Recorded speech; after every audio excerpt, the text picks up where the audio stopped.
Hey folks, are you stuck in the dilemma of buying or leasing your next car? Well, you are in the right place. So stick around as we dive into these options and you'll see the best option for you.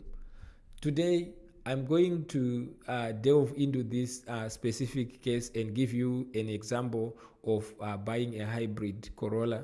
Basically, it is an option for, let's say, just using gas and also using electric. And some people can go fully electric to buy cars that are fully electric, like Tesla. There are quite a number on the market. But for illustrative purposes, I'm just going to use this car. But when it comes to deciding between buying and leasing a car, people find themselves grappling with various dilemmas. These include the consideration like upfront costs, ownership benefits, and long-term savings. So it is essential to weigh these factors before deciding. So now let's break it down. Buying a car comes with the perks of equity build-up, the ability to customize your ride however you want, the potential long-term value retention. But on the flip side, leasing a car offers lower monthly payments, the chance to drive a newer car even more frequently, and often includes the maintenance coverage. So when we bought our most recent car, actually we're leasing it, right? So what the dealership said is that if the car has any maintenance bill, it goes to the dealership. So that is an advantage. But now when it comes to financing, it means, you'll be paying interest, but also, let's say for a 5-year term, after that time lapses, you can then, that car will be yours. But the other catch with the car is that each time that you buy a car and drives it out of the garage, it depreciates. But in some cases, some people use it for business.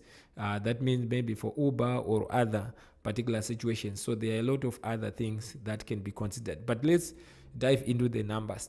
For this particular car that I'm just using as an example for Toyota dealership, I got this data on Toyota dealership. So I will put it on the screen so that you see.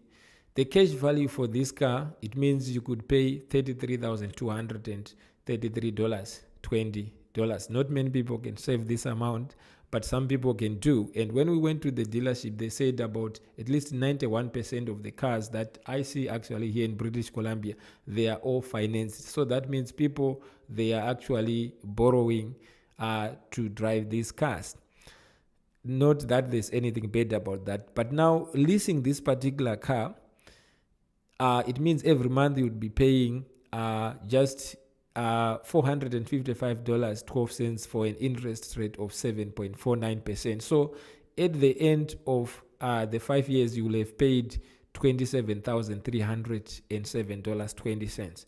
Now, if I'm financing this for an interest rate of 6.99%, I would be paying somewhat higher monthly payments of $522.10. Remember, this does not include insurance. So at the end of the 5 years, you would have paid $31,236. So it's more expensive in this case to lease. But the other considerations are that, it depends on insurance, your driving record, so that might affect the insurance premiums. So there are other whole issues, to consider, but these are the numbers. So now, when I look at this, the crucial part is that when making a decision between buying, leasing, or buying it outright, I also consider the opportunity cost to say, let's say I pay this $33,000 upfront, right, to buy cash. Now, this money, I could invest it, in the stock market and get maybe 10%, right? But you need the skill to do that. In this case, if I then lease and pay these monthly payments, I would be incurring an interest rate of 4.49% if I'm leasing. And then if I'm financing, it's about, let's say, 7%, 6.99%. So there could be that 3%. But when I look at it, usually the inflation here in Canada, it's about 3%, according to the Bank of Canada. So really, there's no real return in this case.